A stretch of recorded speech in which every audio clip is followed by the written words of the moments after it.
नमस्कार, आप देख रहे हैं महारो राजस्थान। मैं हूं आपके साथ आयुषी गुप्ता। बुलेटिन की शुरुआत बड़ी खबर के साथ। बाबा सूरजपाल से जुड़ी हुई बड़ी खबर सामने आ रही है। बाबा के अनुयायी ने बड़ा दावा किया है। संभल के पति पत्नी ने बाबा पर यह दावा किया है। पति ने पत्नी को जिंदा करने का दावा किया तो बाबा में शक्ति को उनके पूर्व साथी ने खारिज किया और पूर्व साथी का ये दावा सूरजपाल के पास कोई शक्ति नहीं है। ये बड़ी अपडेट आपको दे रहे हैं। बाबा के अनुयायी ने यह बड़ा दावा किया है। पति ने पत्नी को जिंदा करने का दावा किया और बाबा में शक्ति को उनके पूर्व साथी ने जो है वो खारिज किया है। तो पूर्व साथी का दावा, सूरजपाल के पास कोई शक्ति नहीं है। ये बड़ी अपडेट आपको दे रहा है। बाबा सूरजपाल से जुड़ी हुई ये बड़ी अपडेट निकल करके सामने आ रही है, जहां पर बाबा के अनुयायी ने यह बड़ा दावा किया है।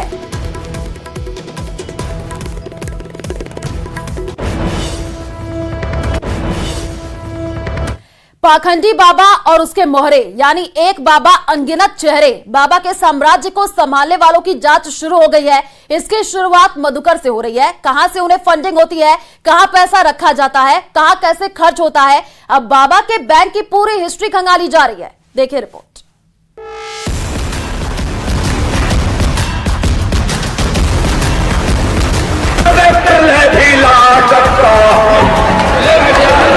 ये देश बचाने के लिए मैं प्रयास करते हुआ इसके पास आकर देखिए क्या क्या तुम रहा है परमात्मा की चौथी के जो राजमान है।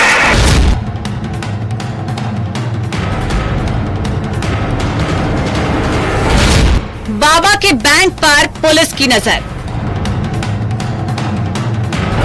पाखंडी के फाइनेंसर छिपे हैं किधर?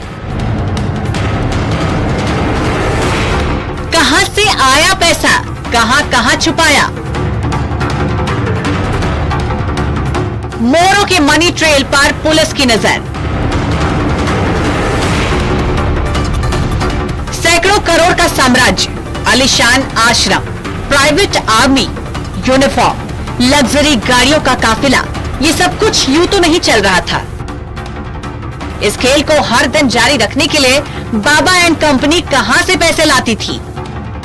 किसके खाते से कितना पैसा मधुकर जैसे मोहरों को मिला?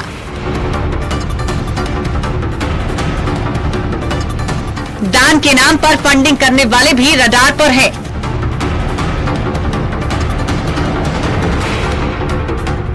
मधुकर के पास कितनी संपत्ति, कितना पैसा है? बाबा और मधुकर को सियासी फंडिंग कितनी हुई? इन सब पहलुओं की जांच होगी। राजस्व विभाग से जितनी भी चल अचल संपत्ति है उसके बारे में बात करी जा रही है और जो कोई भी इस पे राजनीतिक दल इसमें अपने राजनीतिक कारणों से या निजी कारणों से जुड़ रहे हैं, उनके खिलाफ कठोर से कठोरतम कार्रवाई की जाएगी। यानी पुलिस सीधे पाखंडी बाबा पर हाथ न डालकर उसकी मोहरों के जरिए उस तक पहुंचने की तैयारी कर रही है क्या? क्योंकि वैसे भी बाबा का सारा फंड, सारे आश्रम, सारा काला साम्राज्य ट्रस्ट और उसके मोहरे के नाम पर है। हाथरस कप्तान निपुण अग्रवाल ने प्रेस कॉन्फ्रेंस में ये साफ साफ कहा था कि पुलिस मधुकर के पूरे बैकग्राउंड खंगाल रही है, क्योंकि मधुकर ही हम कमेटी का सबसे सीनियर मेंबर है और यही हम कमेटी पैसे का सारा खेल करती है। सत्संग में खर्च होने वाले करोड़ों रुपए मधुकर जैसे हम कमेटी के लोग ही जुटाते हैं। यानी साफ है कि अब देव प्रकाश मधुकर के साथ उसकी मदद करने वालों की भी खैर नहीं है, क्योंकि देव प्रकाश मधुकर की मदद करने वाले भी जांच के दायरे में है। अभी इनके विस्तृत बैंक खातों की डिटेल्स खंगाली जा रही है, पत्राचार करा जा रहा है, आयकर विभाग से बातचीत करी जा रही है, राजस्व विभाग से जितनी भी चल अचल संपत्ति है उसके बारे में बात करी जा रही है और जो कोई भी इसमें राजनीतिक दल इसमें अपने राजनीतिक कारणों से या निजी कारणों से जुड़ रहे हैं, उनके खिलाफ कठोर से कठोरतम कार्रवाई की जाएगी। देव प्रकाश मधुकर के बैंक खातों और मनी ट्रेल की जांच के लिए आयकर विभाग और राजस्व विभाग की मदद ली जा रही है। देव प्रकाश मधुकर को दिल्ली के नजफगढ़ इलाके से गिरफ्तार किया गया था। पुलिस की टीम देव प्रकाश मधुकर के बैंक खातों की जांच कर रही है। देव प्रकाश मधुकर बाबा सूरजपाल के लिए कहां से फंड जुटाता था, ये भी जांच के दायरे में है। इसके साथ ही क्या किसी राजनीतिक दल से फंड मिलता था, इसकी भी जांच की जा रही है। देव प्रकाश मधुकर की चल और अचल संपत्ति पर भी पुलिस की नजर है। पुलिस डोनर की लिस्ट और यूनिफॉर्म के लिए कपड़े कहां से आते थे उसकी जांच भी हो रही है। दरअसल बाबा शाकाहारी जिस लेविश लाइफ स्टाइल के साथ रहता है, जिस तरह लग्जरी गाड़ियों की फ्लीट, प्राइवेट आर्मी, उनकी यूनिफॉर्म और सैलरी, उन सब के लिए पैसा जुटाना कोई आसान काम नहीं लगता। जबकि बाबा यह दावा करता है कि वह अपने श्रद्धालुओं से दान नहीं लेता। पुलिस मधुकर से पूछताछ कर इस पूरे मामले को खंगाल रही है और यह पता कर रही है कि सच में बाबा दान नहीं लेता या फिर दान के नाम पर कहीं और से फंडिंग का खेल जारी है। सवाल ये भी है कि क्या बाबा सूरजपाल ने गुप्त फंडिंग से अपना साम्राज्य खड़ा किया, और अगर ऐसा नहीं तो मैनपुरी आश्रम में लगी दानदाताओं की लिस्ट में सिर्फ 10,000 रुपए से ज्यादा दान देने वालों के नाम क्यों नहीं है? क्योंकि न्यूज 18 की ग्राउंड रिपोर्ट में ऐसा कोई दानवीर नजर नहीं आया। कभी भी आप किसी दान पात्र या दान पेटी के बारे में जानकारी लेंगे तो दानदाताओं का नाम शुरुआत से लेकर आखिर तक होता है। यानी अगर किसी ने 1 रुपया दान दिया हो और किसी ने 1000 दिया हो तो सभी का नाम लिखा जाता है, या कागजों में या फिर शिलाखंड में।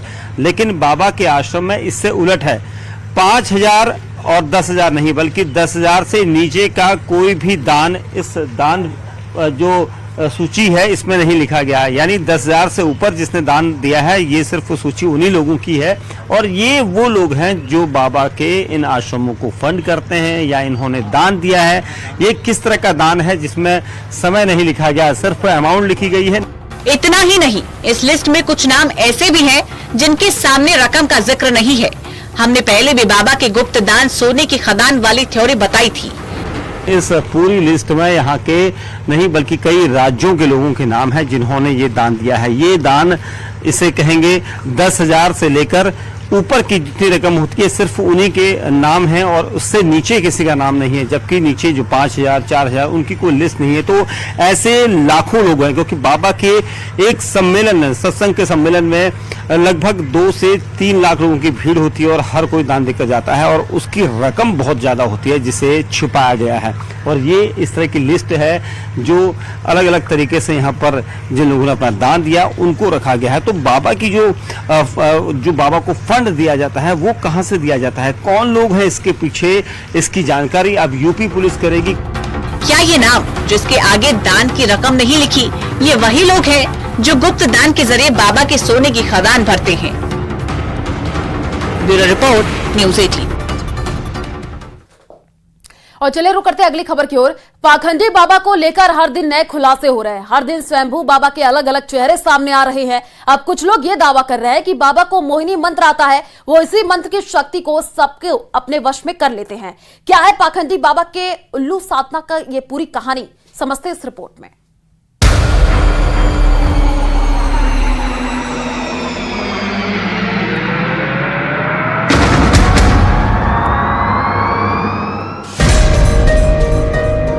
पाखंडी बाबा का मोहिनी मंत्र।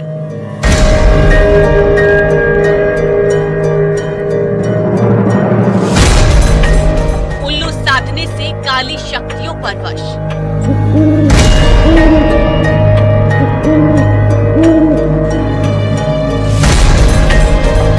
वशीकरण के खेल का माहिर खिलाड़ी।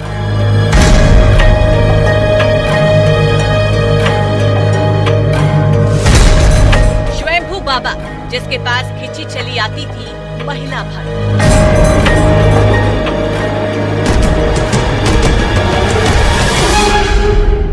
साल 2002 अमावस की रात।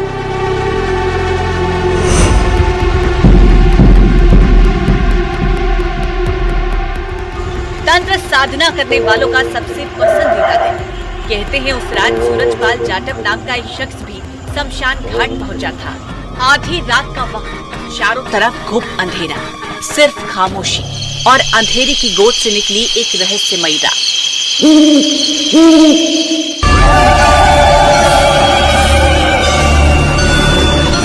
अंधेरे में दूर कहीं मंत्रोच्चारण की आवाजें आ रही थी।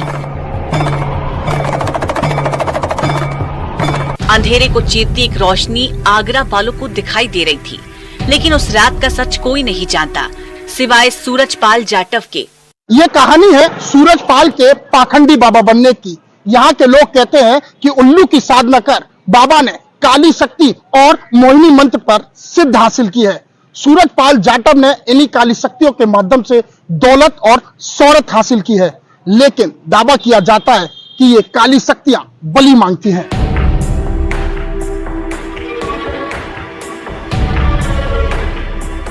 उस दिन शमशान घाट में सूरजपाल की उल्लू साधना के बाद उसे साकार हरि नाम मिला।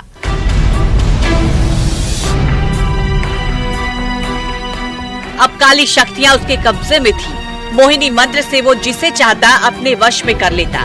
लोग कहते हैं कि इसी मंत्र की बदौलत उसने लोगों पर वशीकरण किया और महिलाएं, लड़कियां उसकी ओर खींची चली गईं।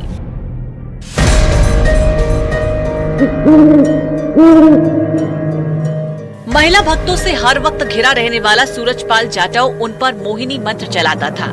सूरजपाल जाटव जो खुद को भोले बाबा कहता था, जो खुद को देवता कहता था, भगवान कहता था, वो महिलाओं को मोहित करने के लिए ऐसे मंत्र का इस्तेमाल करता था जिससे महिलाएं उसके करीब खींची चली आती थी।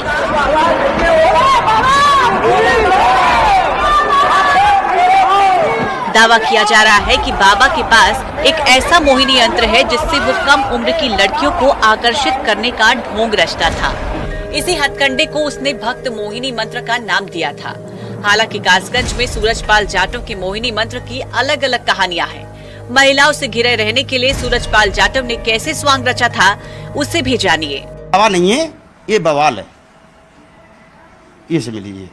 वहीं से हम लोग, हमारा पूरा गांव देखने के बाद में हमारा गांव हवन उस पास पर नहीं जाता है। फिर तो इन्होंने अपना आडंबर रच दिया है कि पैर में पद्म दिखाते हैं, कि उंगली में चक्र दिखाते हैं, कि मैं विष्णु अवतार हूँ, कि मैं ये गांव भस्म कर दूंगा, कि वो गांव भस्म कर दूंगा। दबंगई दिखाते हैं। महिलाओं को मोहपाश में फंसाने के लिए सूरजपाल जाटव बाहर से लड़कियां बुलवाता था। दावा किया जा रहा है कि इन लड़कियों को बाबा के सामने रूपक बनाकर लाया जाता था। इसके बाद लड़कियां दूध में नहाती थी। स्नान के बाद ये सब बाबा को खीर खिलाती थी।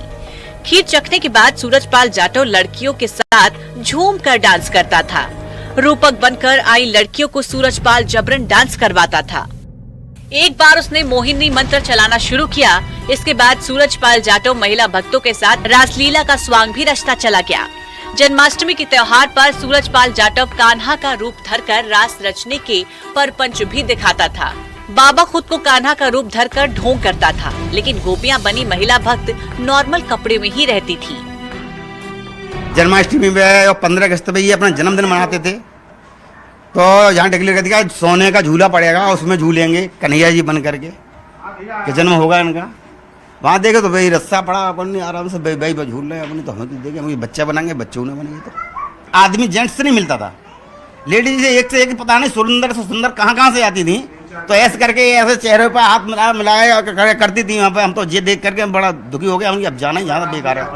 सबसे डरावनी कहानी आश्रम से जुड़ी महिला भक्तों की है।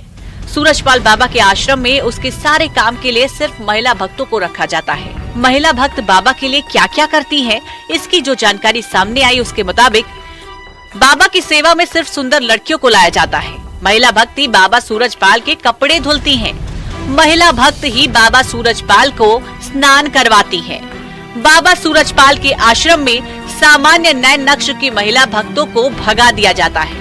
महिला भक्तों को घसीटकर आश्रम से बाहर निकाल दिया जाता है और वो ये सब मोहिनी मंत्र के दम पर करता है। काली शक्तियों के जादू से वो महिलाओं और लड़कियों को वश में कर लेता है।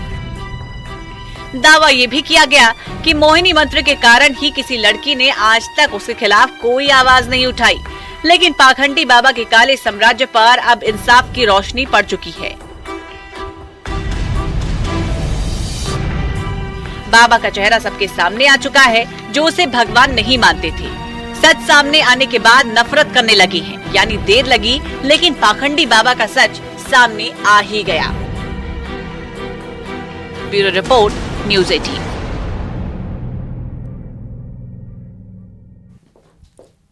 और जयपुर से बड़ी खबर सामने आ रही है। आपको बता दें कि मुख्य सचिव सचिवालय लेंगे अहम बैठक और 12:30 बजे आरआरटीएस प्रोजेक्ट्स के लिए यह बैठक होगी। वित्तीय संसाधन जुटाने को लेकर के यह बैठक हो रही है। शाम 4:30 बजे गृह विभाग की यह बैठक होगी। यह बड़ी जानकारी आपको दे रहे हैं। स्टेट लेवल जो है एनसीओआरटी कमेटी की भी बैठक होगी। बरसात के बाद आपदा प्रबंधन का रिव्यू होगा।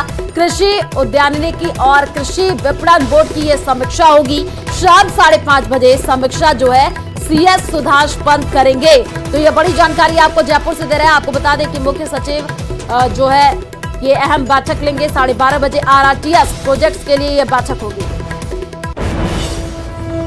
और चलिए रुक करते हैं अगली खबर की ओर। राजस्थान में भर्ती परीक्षाओं में जो है फर्जी डिग्री से नौकरी हासिल करने के खेल का भंडाफोड़ करते हुए एसओजी ने एक निजी यूनिवर्सिटी के संस्थापक और दूसरे निजी विश्वविद्यालय के मालिक को गिरफ्तार किया है। गिरफ्त में आए दोनों शातिर 12 जुलाई तक रिमांड पर है। हमारी इस खास रिपोर्ट में देखिए कि कैसे शातिराना हथकंडे अपनाने के बावजूद एसओजी ने इस फर्जीवाड़े का पर्दाफाश कर दिया। फर्जी डिग्री बेचने वालों पर एसओजी का प्रहार। 2 निजी विश्वविद्यालय के मालिक गिरफ्तार।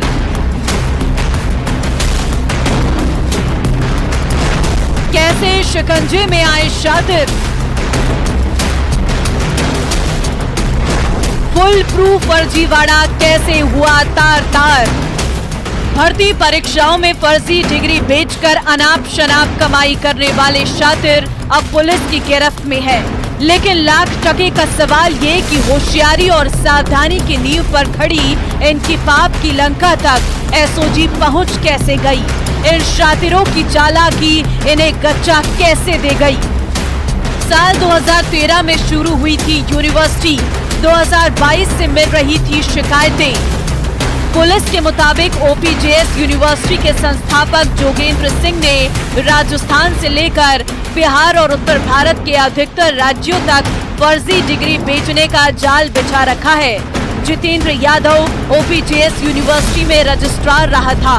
बाद में उसने पार्टनरशिप में अलवर में सनराइज यूनिवर्सिटी खोली और पाटन में एमके यूनिवर्सिटी शुरू की। जबकि जोगेंद्र सिंह रोहतक में स्कूल भी चलाता है। जोगेंद्र ने 12 में और जितेंद्र ने बूंदी में एक नए विश्वविद्यालय खोलने की तैयारी कर रखी है। इनके लिए दलालों का एक पूरा नेटवर्क काम करता है। डीआईजी परस देशमुख के मुताबिक पीटीआई भर्ती में 1300 से अधिक अभ्यर्थियों ने आवेदन में जानकारी दी कि उनके पास ओपीजेएस यूनिवर्सिटी की बीपीएच की डिग्री है, जबकि इस विश्वविद्यालय में बीपीएच की महज 100 सीट है। 2016 से 20 ऐसे 5 कोर्सेज चले, तो मैक्सिमम भी इसके 500 स्टूडेंट्स ऐसे होते हैं कि जो बीपीएड कोर्स इन्होंने वैलिड रूप से किया हो, परंतु जो नॉमिनेशन आए उसमें 1300 से ज्यादा लोगों ने फॉर्म में अंकित किया कि हमने बीपीएड की डिग्री ओपीजेएस से की है। पुलिस के मुताबिक फर्जी डिग्री गिरोह से जुड़े बदमाश बिना डिग्रीधारी अभ्यर्थियों को किसी भी परीक्षा में आवेदन करवा देते, फिर वो परीक्षा देता है या उसकी जगह डमी अभ्यर्थी बिठाकर परीक्षा पास कराई जाती है। परीक्षा पास होने पर अभ्यर्थी को फर्जी डिग्री मुहैया करवाकर नौकरी लगवा दी जाती है। फर्जी खेल प्रमाण पत्र भी कराते थे मुहैया। डीआईजी परश देशमुख ने बताया कि फर्जी डिग्री के साथ ही आरोपी फर्जी खेल प्रमाण पत्र भी मुहैया कराते थे। खेल प्रमाण पत्र के लिए किसी कॉलेज का स्टूडेंट होना जरूरी है। ऐसे में आरोपी फर्जी तरीके से अभ्यर्थी को अपनी यूनिवर्सिटी में दाखिला देते और उसके नाम पर खेल प्रमाण पत्र जारी करवा देते, बदले में मोटी रकम वसूलते थे। पुराना रिकॉर्ड